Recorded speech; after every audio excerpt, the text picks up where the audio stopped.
Welcome to World Affairs Today, brought to you by the World Affairs Council, Washington, D.C., a leading forum for global education and international affairs.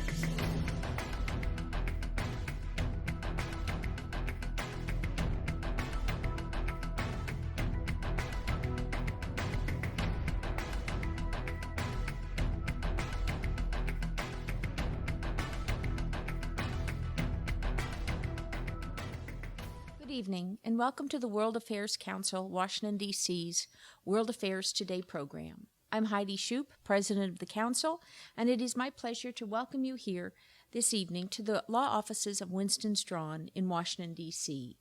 I would like to thank Mary Webster from Winston Strawn for making this space available tonight. In 2011, the Obama administration formally introduced one of its central foreign policy initiatives, a strategy designed to contain China's rise to power, termed the Asia Pivot. In a November 2011 speech to the Australian Parliament, President Obama described the Asia-Pacific as a top priority, explaining that, quote, as a Pacific nation, the United States will play a larger and long-term role in shaping this region and its future. The United States is a Pacific power, and we are here to stay, end quote.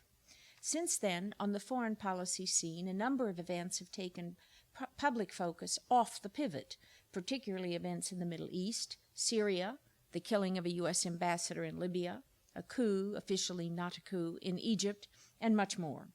But China continues to grow economically, though at a slowing rate, and expand its influence, particularly economic influence, across the globe. This has resulted in much analysis and discussion with regard to the appropriate U.S. response.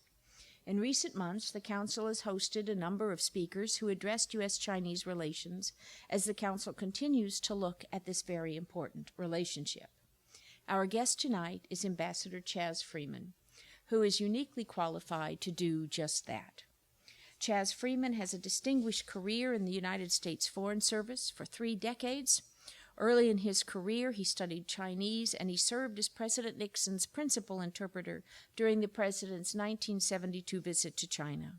Other assignments included posting in Taiwan, Director for Chinese Affairs at the U.S. Department of State, later the Principal Deputy Assistant Secretary of State for African Affairs, Assistant Secretary of Defense for International Security Affairs, and as Ambassador to Saudi Arabia, a post he assumed just days before Operations Desert Shield and Desert Storm. Since retiring from the government, he has remained active in international affairs as an advisor and in international business. In 1995, he became the chairman of Projects International, a company that helps its partner enterprises and clients to create business ventures across borders. It operates on 5 continents, including projects in China. During and after his career in government, he returned again and again to matters Chinese. His latest book, Interesting Times, China, America, and the Shifting Balance of Prestige, is his own curation of the best of the analysis he produced on developments in China and in the U.S.-Chinese relationship over the entire period 1969-2012. We look forward to his remarks and are pleased to welcome him back to our podium this evening. Please join me in welcoming Ambassador Chas Freeman.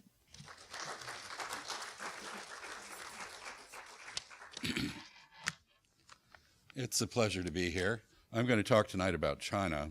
I've written a book, as Heidi just mentioned, called Interesting Times, China, America, and the Shifting Balance of Prestige. Prestige is the aura of power. It's the element of power that makes you want to hang around a person who has it. And the balance of military power has not shifted, but the balance of prestige between the United States and China has. And that makes a real difference. How much of a difference, I explore at length from different vantage points in the book. I'm not going to rehash my book, but I will speak tonight briefly about 3 things. I want to leave lots of time for interaction, from which I learn something. I don't learn anything from hearing myself speak. I will talk about 3 things. First, how far China's come and where it's headed. Second, whether China is willing or able or has the intention to displace the United States as the global hegemon. And third, whether the notion of our shifting our strategic attention more toward East Asia, which of course, whether that will work, of course that presupposes that we somehow restrain our seemingly irresistible impulse to start new wars in the Middle East. First, a few words about Chinese progress. China's had a couple of bad centuries, but it's back. And it's on track soon to regain its millennial position as the largest economy in the world. Chinese think that is the natural state of affairs. It's only the speed with which it's happened that they find remarkable, and it is remarkable. When I first visited China in 1972 with President Nixon, GDP per capita in Beijing, in today's dollars, was about $130 a year per person. Last year it was almost 14,000, with purchasing power of about 21,000. That's a more than 100-fold increase in the wealth of the average Beijinger. In 1972, Taiwan's 16 million people had a GDP slightly larger than the Chinese mainland's 875 million. The Chinese economy is now expected to surpass ours in purchasing power terms by 2016, when we hold our next presidential election. That may be a factor in the election, I suppose.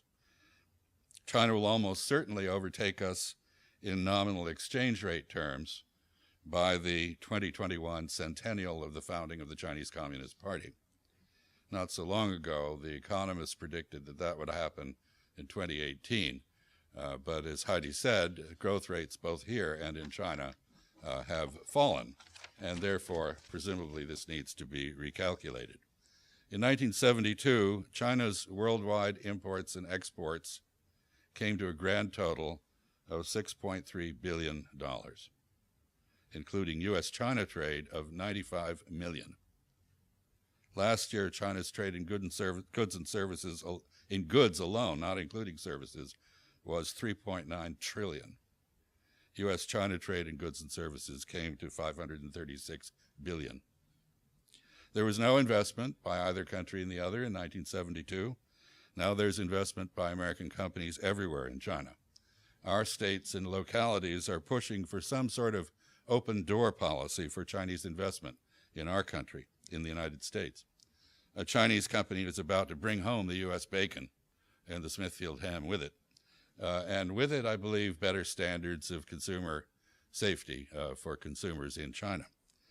In 1972, there were no Chinese tourists or students in the United States, or for that matter, anywhere else. A few hundred Americans visited China. This year, there are over 200,000 Chinese studying here, and almost 2 million Chinese tourists will visit the United States, while over 2 million Americans go to China. This has become a very consequential relationship, and it's becoming more so. Having just waxed uncharacteristically numerical, let me assure you that while there are many references to facts and figures, there are no dreary charts or graphs or statistical recitations in interesting times. The book does, however, explore how China transformed itself by inventing something I call cadre capitalism, otherwise known as socialism with Chinese characteristics. Ideological skittishness means that cadre capitalism is not much analyzed in China. Ideological preconceptions here make it greatly misunderstood. And we could talk a little bit about this. But cadre capitalism links local boosterism to economic entrepreneurship, and then links both to the promotion of individuals to higher levels of the Communist Party hierarchy. It creates self-interested, selfish partnerships between local officials and business people. They collude to advance local political, economic, and commercial interests over those of such partnerships elsewhere. This drives so-called state-owned enterprises in China to ferocious competition with each other and everybody else. Cadre capitalism makes doing business in China quick and easy for those who understand it and who are part of it, and hard for those who aren't. It's a unique artifact of Chinese culture, and it can't be exported as a model or borrowed abroad. Perhaps that's just as well. If corruption at its heart is the result of an inability to separate personal interests from public or enterprise interests, then cadre capitalism promotes corruption, as well as the energetic pursuit of profit. China's astonishing economic success has led lots of people to envy it, but most economists, and more important, China's leaders, believe that the model that produced this success is now obsolete. The country is entering a decade-long era of restructuring and reinvigoration to enable it to cope with the many challenges its successes have created. And these include huge environmental damage, overdependence on export markets, overinvestment and underconsumption, abuses of monopoly power, overregulation, burgeoning local debt, and inadequate financial support for China's booming private sector. China plans reforms of its monetary system, capital markets, and taxes. The list of proposed reforms has 22 items on it and spans 7 sectors of the economy. This is very ambitious. We won't know the details of the first set of reforms or how tough or bold or timid they are until November at the earliest. That's when the Communist Party is scheduled to have its next plenary session. But I'd bet on bold ideas implemented incrementally and cautiously. There is a reason that Deng Xiaoping favored what he described as feeling one's way across a stony riverbed with one's feet. China has very little margin for error. It needs to tread carefully as it adopts new ways of doing things.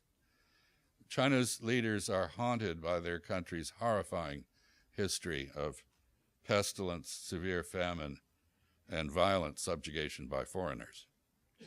China must feed, clothe, and house 20% of the world's people on less than 10% of its arable land, with less than 7% of its water. For almost 400 of the past 1,000 years, foreign invaders ruled China. As recently as 1931 to 1945, as many as 35 million Chinese died as Japan tried to conquer their country. At least 70 million more died from internal rebellion and disorder over the century between the Second Opium War and Deng Xiaoping's repudiation of Mao Zedong's totalitarian utopianism. There's not a country anywhere on the planet that would exchange its geopolitical position for those circumstances for those of China.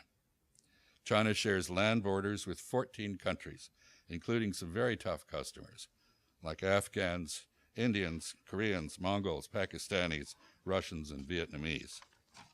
The Japanese, Taiwanese, and U.S. navies are just off China's coasts, where the Indian Navy has also begun to make occasional appearances. China's human and natural history, as well as its geography, make its leaders risk-averse. They are conservative and cautious in their management of their country and its foreign affairs. Even if China had an ideology or political economic system it could export, which it doesn't, its leadership would still be very conscious that they can't afford to make mistakes at home or abroad. All this is in effect the answer to the second question I posed. Can China displace the United States as a military colossus in command of global affairs? Does it want to do so? China's multiple past wounds and present vulnerabilities are about as solid a guarantee as one could hope for that it will continue to be interested mainly in its own domestic tranquility and prosperity. It will continue to wait for foreigners to come to it for enlightenment, not pursue them, to impose Chinese ways on them. Chinese have never been astonished by the well-known fact that foreigners are incorrigibly barbarous. If we and other benighted peoples fail to continue to appreciate the superiority of China's way of doing things, Chinese will just write us off as boorish and uncultured.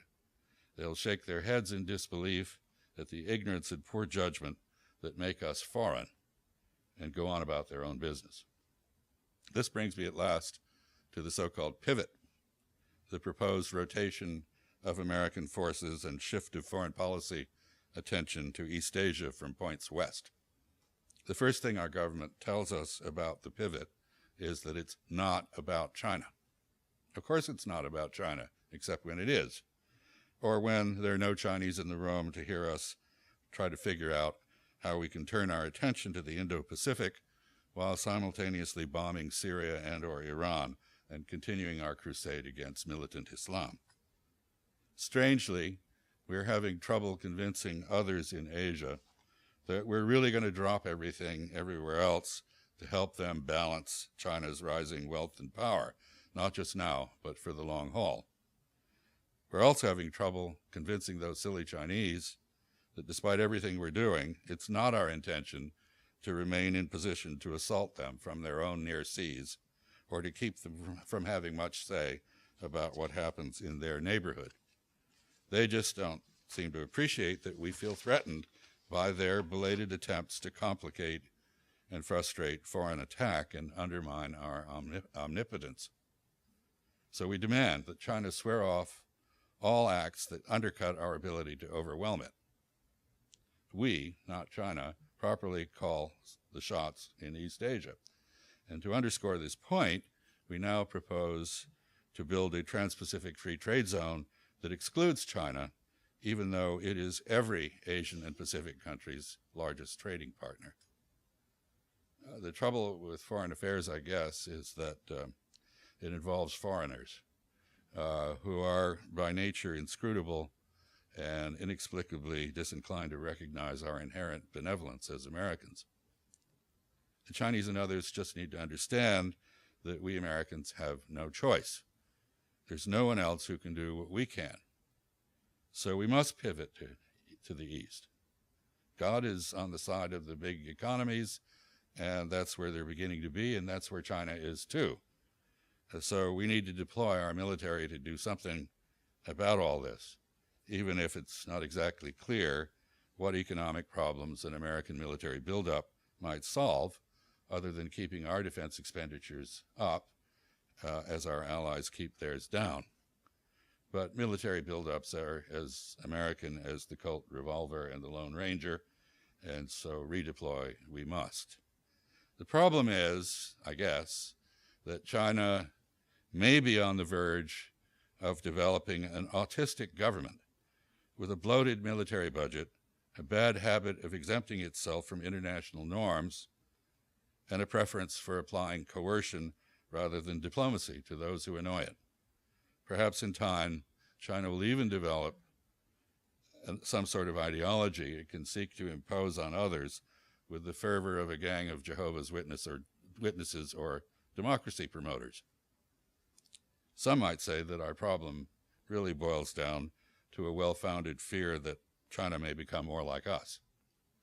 Does the world really have room for another country that's strong at arms but a bit weak in the head, and convinced that bombing foreigners is both an act of humanitarian assistance and the surest path to peaceful coexistence with them?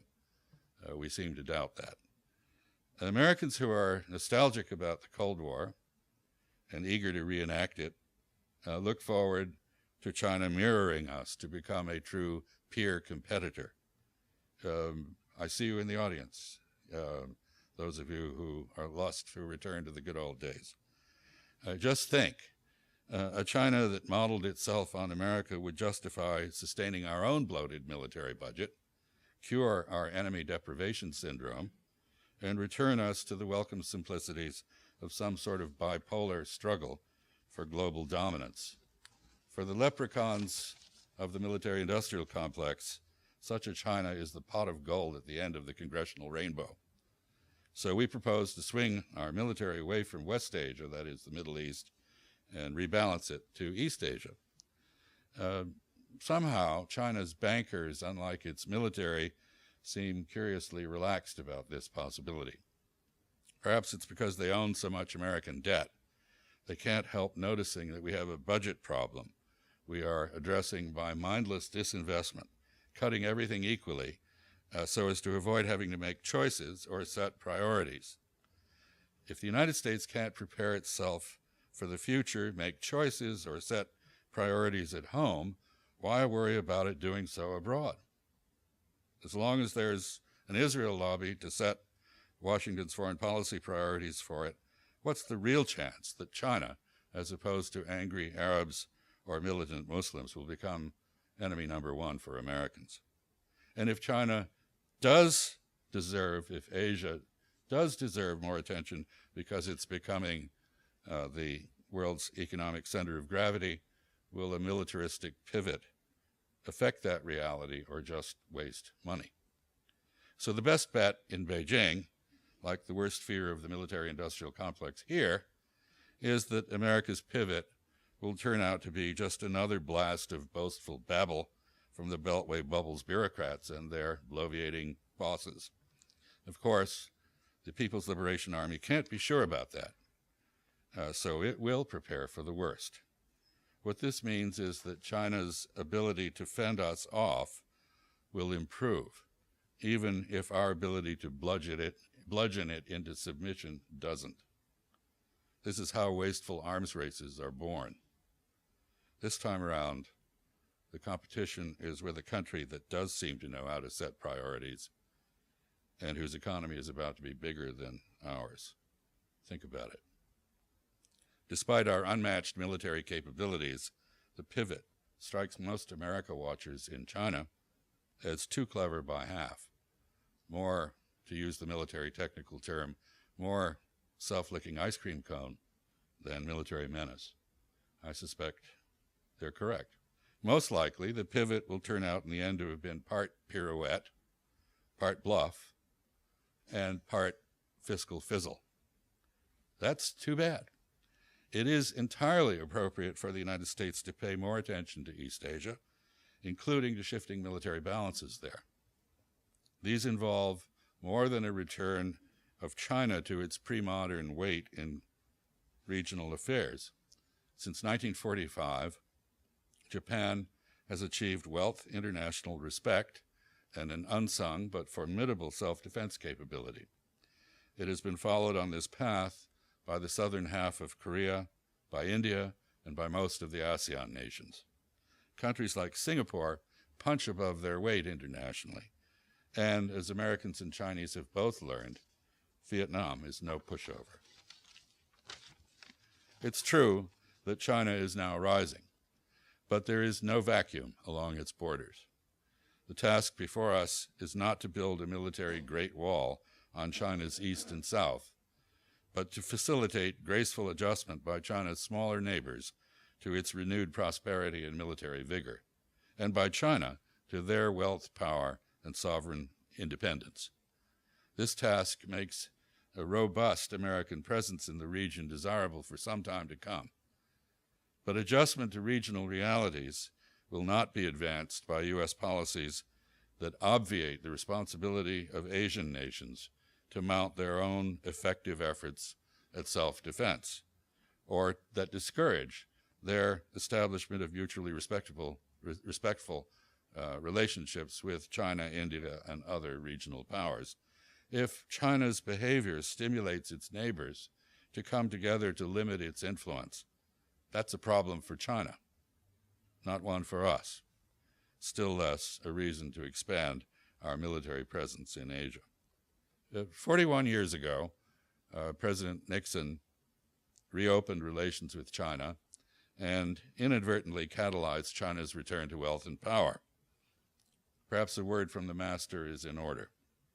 In dealing with the changes since 1972, the United States should, in my view, be guided by the Nixon Doctrine, the doctrine proclaimed by him at Guam on July 25, 1969. He put forward three principles.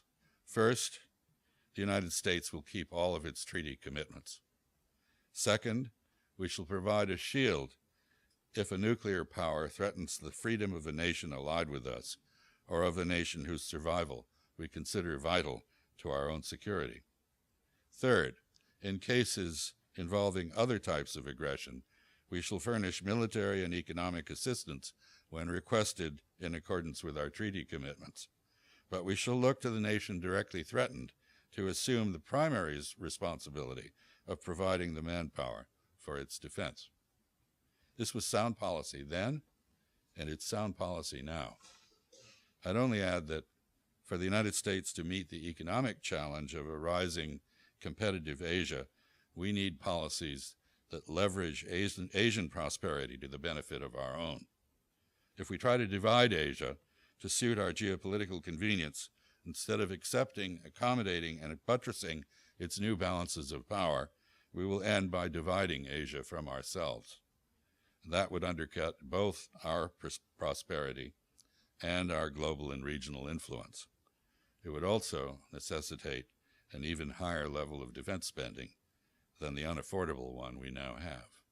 I will end here in the hope that I've stimulated some comments and questions. Thank you. My question, I think, is whether this country has the capacity to recognize how ham-handed we have been since the end of World War II with respect to foreign relations, and if so, whether we have the capacity to educate ourselves out of this bumbling posture in the world. Well, I think we have the capacity to change, and we've shown that repeatedly in our history. And I would say that although we are at a very low point in many respects, and I don't have to rehearse the elements of dysfunction in our government, the disinvestment in our future, disinvestment in education, in research and development, in infrastructure, in virtually everything that bears on our future that is in progress, and we are at a low point. We continue to have unique advantages. I said that no country would change its position for that of China. Any country would love to change its position for us. We have more than a fourth of the world's water. We have a very high percentage of its arable land. We have 310 million people of extraordinary diversity, which means that the abundance of human talent in this country is huge. We have a huge ocean on either side of us. We have neighbors we have cowed into friendship with us to the south, and very mild-mannered Canadians to the north. So we do not face a threat directly to our country. So I think, and finally, I mean, whatever one says about the problem of our relationship with militant Islam in the Middle East and the very large number of enemies that we have made in that region over the years, they do not pose an existential threat to the United States. There is nothing like the situation in the Cold War when somebody in Moscow could turn a key and 17 and a half minutes later there would have been 80 million dead Americans. And another week after that, from radiation, another 80 million dead. That was an existential threat. To get to your point, what is the challenge before us? Perhaps it's twofold. First, somehow or other, after George Kennan in 1946 invented the policy that became the policy in 1947, namely containment, a grand strategy which embraced political, economic, military, cultural, informational elements in a comprehensive way. After he invented that, we had a long period of Cold War during which we didn't need to think about strategy because we had one. And I think we sort of forgot how to think about it. And I'm impressed by, in the Middle East, by the extent to which what we call strategy is actually nothing but campaign plans, and essentially military in nature, does not include the other elements, and isn't even militarily very intelligent, as the results have shown. So we need to pull up our socks and recognize that in addition to the other deficits I mentioned, we have a strategy deficit. And we need to think through what our purposes in the world are and how we can achieve those most economically. And the second thing we need to do, I think, going back to the subject of the evening, China, is to recognize that there is formidable competition out there. And this should stimulate us to get our own act together, not to go and bludgeon the competition, but to restore the competitive spirit and the efficiency that made us the great country that we are. So I think I look at countries like China, and I think they should inspire us to make a greater effort at improving ourselves, not at pulling them down. Ambassador Freeman, I'm going to take the liberty of asking two questions. One, you've made so many interesting points, it's tempting to pick up on many, but I want to pick up on one point you made and one that you haven't. First, the degree to which Americans, of course, have no idea how large the internal potential market is in China. Do you have at the tip of your tongue what the size of the internal versus external market is today and projections on what you see in the next 5-10 years? That's the first question. The second question is about the neighbors, and it's hard not to think about the unique position of North Korea. And although you can't cover everything, and when it comes to North Korea these days, a lot of people are sniffing glue, including you-know-who. But the degree to which you think that China really continues to have sway politically as opposed to increasing economic potential of using North Korea as kind of its backyard third world manufacturing locale. And as you well know, North Korea is very, very wealthy in rare earths and minerals and all these other things, and people really don't appreciate the degree to which North Korea should be anything but a basket case and was very, very wealthy before World War II. Thank you. I'm not going to try to give you precise figures, but I would note that on the Chinese economy and its potential, but it was the case when we became independent as a country in our early years, and people spoke of the China market. Until 1820, they were talking about a country that was about a third of the global economy, and the largest market by far on the planet. China was the largest economy in the world until 1850, when Britain overtook it. It fell to something like 4 or 5% of the global economy at the low point in the 1940s. It's headed back to its historic position as a third or maybe even 2/5 of the world's economy. We're talking about, by the end of this decade, we're talking about somewhere north of 600 million members of the Chinese middle class. We're talking now about hundreds of millions, literally hundreds of millions of Chinese who go abroad as tourists every year.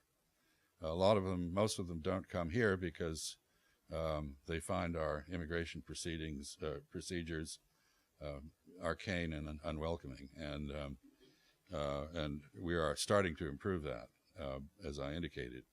But if you go to Paris, for example, to the Galeries Lafayette, which is a big department store, you'll find a whole section where the concierge, the signage, is all in Chinese, aimed at this market. The Chinese tourists actually are the biggest spenders of any nationality internationally on luxury goods. I won't get into why they may be doing money laundering by buying fancy watches, but at any rate, this is a huge market. It's been our fastest growing export market for quite a long while. Smithfield ham is not going to move the pigs to China. The complementarities between us and them, because of their lack of arable land, their lack of water, their openness to foreign goods are very, very great. And so if you go to any corporate boardroom anywhere these days, you will find they have a China focus and a strategy, and it's for good reason. North Korea.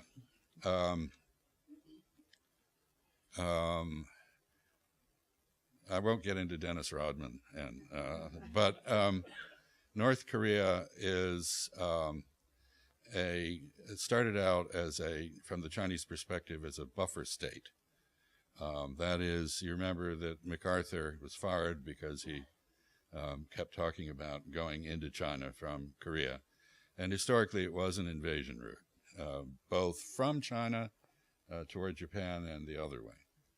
And so the Chinese for many years saw North Korea as an essential buffer. Since the 90s, when the Chinese opened an official relationship with South Korea, their relationship with South Korea has become vastly larger and more vigorous than their relationship with the North. I don't have the trade figures at hand, but it's something like 50 to 1, in terms of scale. If you travel around North China, the Bohai area or Shandong province in particular, you will see some of the hundreds of thousands of South Koreans who have set up business there. Last time I looked, there were something like 250,000 Chinese in South Korea, many of them studying, 70,000 Korean students in China. This is a very vigorous relationship which quite outdoes their relationship with the North. In recent years, the North has also been a thorn in their side because of its nuclear programs and its absolute indifference to Chinese advice on how to deal with the world and with nuclear matters. So much so that I think if you look at the official Chinese press and talk to think tank people now in China, you will hear them say openly that they've had it with Pyongyang. And they're going to follow their own interests now and not defer to those of the Kim regime. That relationship is not good. So I think it's always been a mistake to look to the Chinese to pull our fat out of the Korean fire. They have their own interests and they have limited influence. And I found it really quite extraordinary when we, in effect, outsourced the diplomacy on Korea to a great extent to the Chinese. They have a different set of interests than we do, although there is some coincidence of interest on the nuclear issue. Now, when you talk to Chinese, they will talk quite openly about the prospect of Korea eventually reuniting, and it's clear that they mean under Southern rather than Northern dominance. That doesn't seem to bother them. They claim that they have felt lots of experience over the last 2,000 years in dealing with united Korea, and the prospect doesn't intimidate them. So I will stop here. I mean, Korea is a fascinating topic. I'll just say at the end that Korea is also a classic illustration of foreign policy failure on the part of the United States over the course of decades. There is no peace in Korea.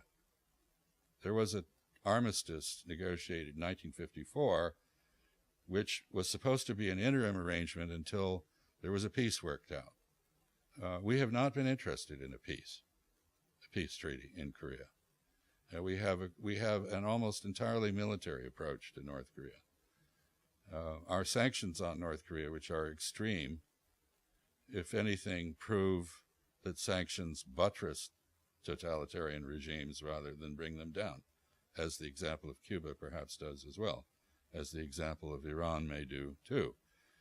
Generally speaking, if you're going to change a foreign society, you have to open yourself to it and force it to expose itself to you, your ideas, and better ways of doing things. Closing it off perpetuates bad situations, and that's been the case with Korea. The Chinese, by contrast, have taken the North Koreans repeatedly to look at their special economic zones, their own economic development. not to tell them that you have to adopt a Chinese model, but to say, look, there is an alternative to pantsless communism. And this is a very complicated subject, but one where we need to update our thinking. Things are not what they were. I remember 2 years ago or so, Ezra Vogel gave a presentation of his biography of Deng Xiaoping.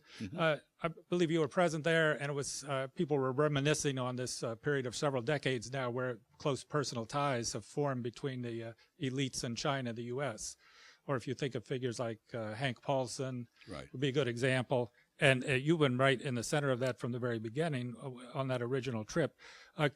So I would just like you to comment on and of course also the fact that the children of the top elite are going to Stanford and Harvard and so forth and so on and being educated there.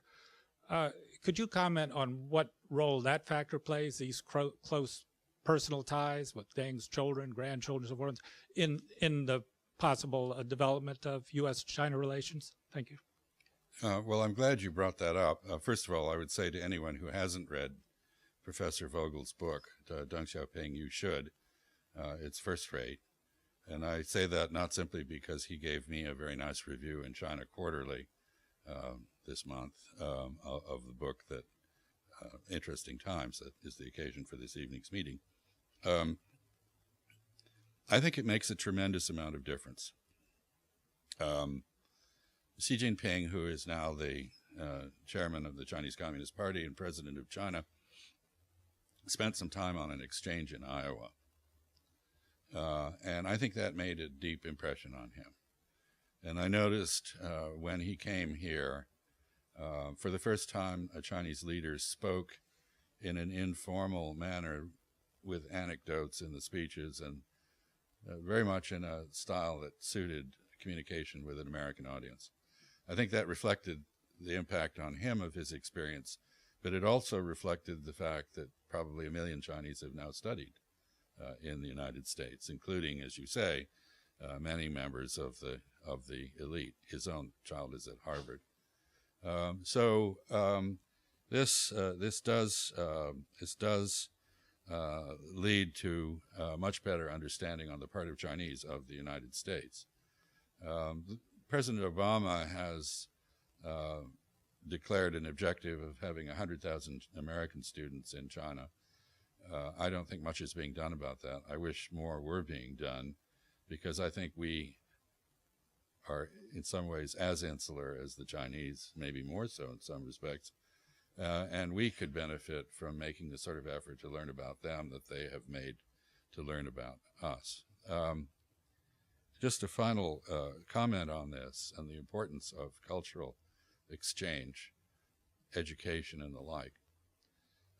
When Zhou Enlai and Mao Zedong received Richard Nixon in 1972, they were both very clear that they had no desire to import any American ideas or expose China, which was in the middle of the Cultural Revolution, to American ideology and ways of doing things. Deng Xiaoping, by contrast, in December 1978, at the third plenum, this is one in November, is also the third plenum, that's always the key plenary meeting of the party, of a party congress. When he took control of China and used that plenum to shift China's direction, he very deliberately saw massive exposure of China to the United States as the antidote to Maoism, which he was trying to replace with some sort of more eclectic, less rigid, more pragmatic, more scientific, and more effective way of doing things. So the Chinese have, from the beginning, very deliberately used their growing familiarity with the United States to make changes in their own society and their government and their system. And the result of now some 40 years, 4 decades of interaction between us has been to produce huge changes in China. I would say the changes here as a result of this are measurable but small. So this is an important point. And You can add to this the business relationship that is encompassed in the exchange of investment and trade that I mentioned. And happy to say that more and more American business people are familiar with China, speak Chinese, are able to operate in that environment, and do very well there. Quite a change from 1972, when, as I was told when I decided I was going to learn Chinese, you know, why, the joke was, you know, if you're an optimist, you learn Russian, and if you're a pessimist, you learn Chinese. It's worked out quite the other way around, I should say. Chas, you're very optimistic, I sense, about China. I've got 2 data points that make me a little bit more anxious than you are, and I'm not a China watcher. The first was, I think we were at a World Affairs Council visit when the Chinese embassy here opened, and we looked at a map on the wall and heard one of the Chinese, in effect, say, when I finally pieced it together, Russia is part of us. And then about 9 months ago, when the new leadership was already selected, I heard a lecture at CSIS by a China scholar who essentially was characterizing the range of, shall we say, strong nationalists through to internationalists within the Chinese community, and suggested that most of this leadership is going to be of the more strongly nationalist as opposed to internationalist, whereas within the foreign affairs side there were some internationalists, but not in the majority. So those 2 points caused me to be a little bit more anxious than I get the flavor from you. So let me comment directly on those 2 points. First, on Russia, there has been a total settlement of the border issue, demarcation of the border. The border is, for the most part now, demilitarized. Confidence-building measures exist for military activities on both sides of the border. And China, in many respects, China's major strategic relationship now is with Russia, not us. It was where Xi Jinping went on his first visit. Sino-Russian relations fall short of their potential, mainly due to obstacles in the Russian economy and the Russian system, not in China. But the relationship between Moscow and Beijing is so good, it's not just that they're part of this BRICS apparatus, which Goldman Sachs inadvertently created, but it's for example, on Syria, they share important interests, mainly that the Syrian issue be handled within the framework of the United Nations rather than unilaterally by the United States.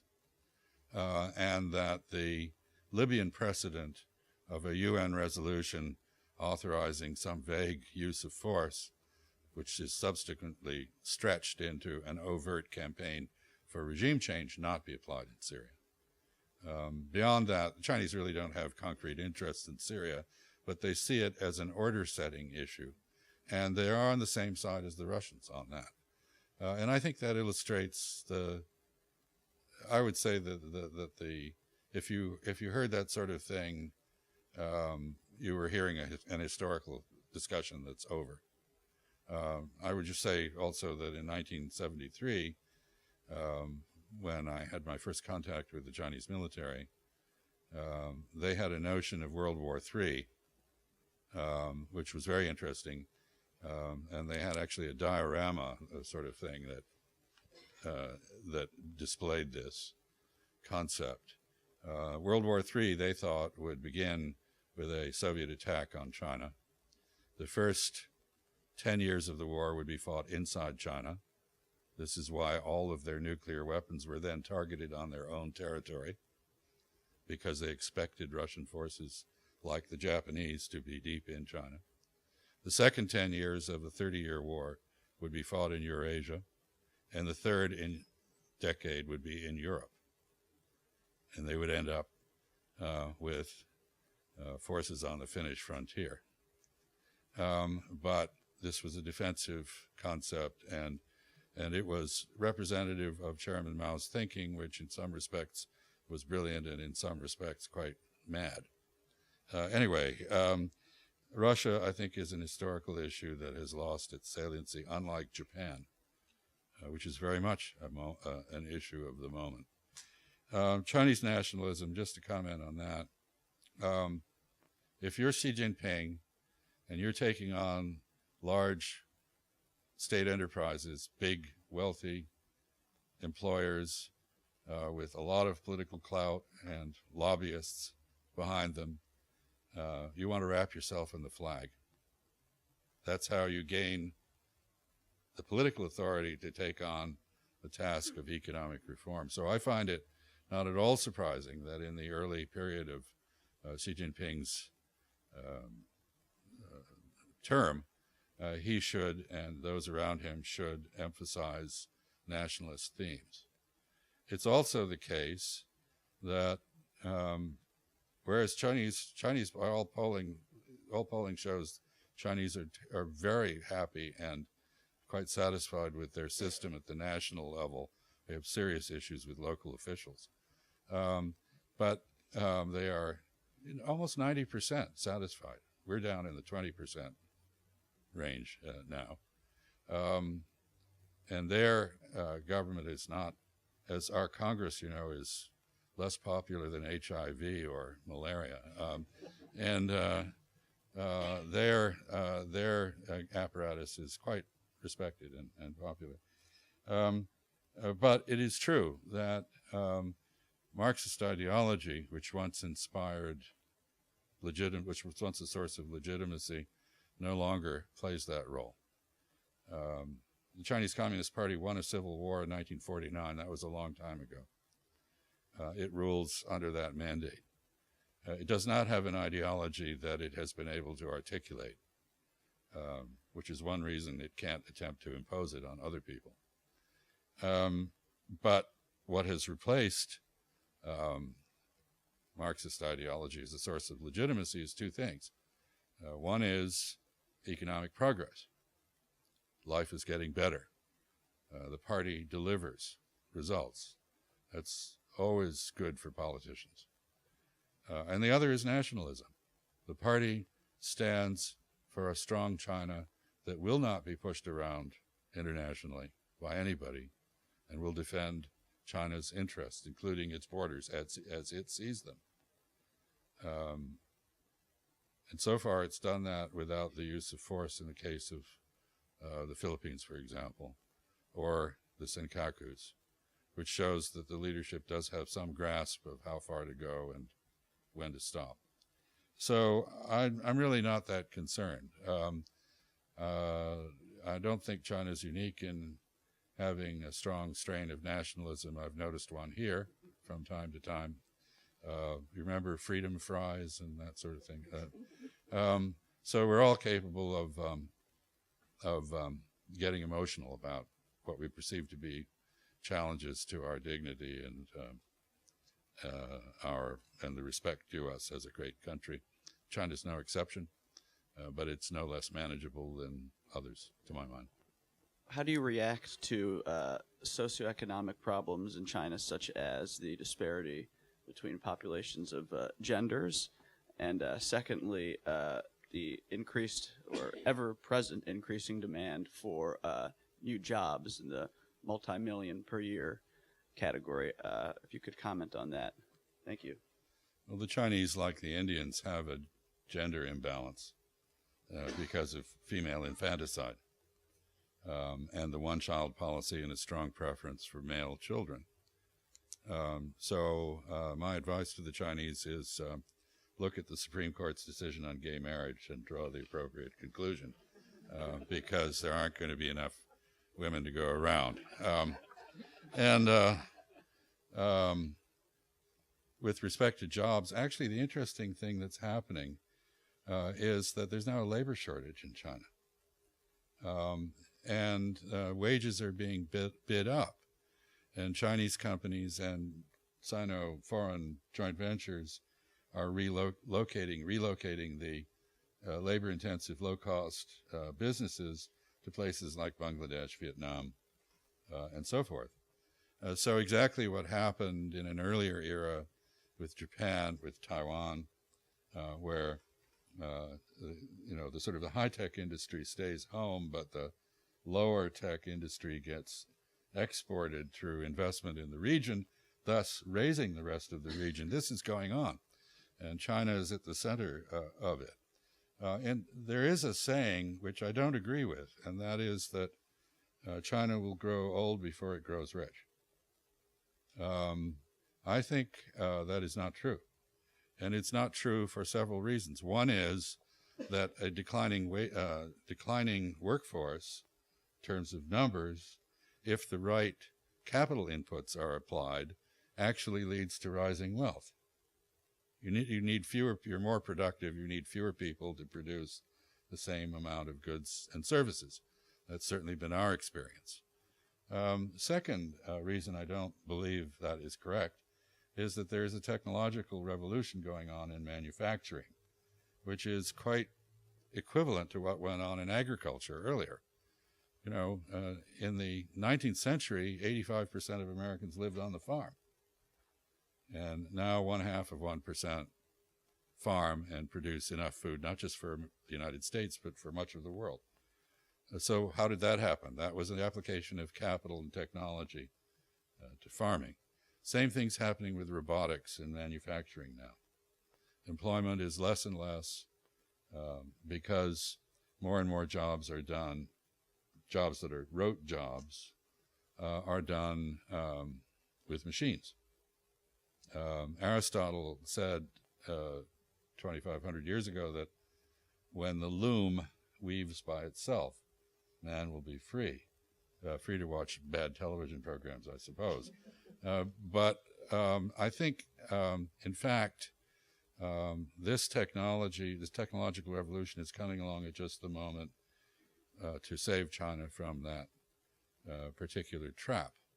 And I noticed that Taiwan company Foxconn, for example, is putting actually millions of machines into its facilities in China. And it's not just manufacturing. Finally, I will say services. We live if you travel abroad a lot, as I do, when you come back home, you're struck by the fact that we have a service economy with no service. But the fact is that there is an enormous amount of technology going into reducing labor in the service area as well. And I think this is going to be the case in China too. So I'm not, I think the Chinese are in a race with some of these trends to develop an effective pension system for their elderly and an effective public health care system. But I wish they'd do better than we seem to be doing on those fronts. I think that was the end. So you may all enjoy the rest of the evening. Thank you for joining us for World Affairs Today, a production of the World Affairs Council, Washington, D.C.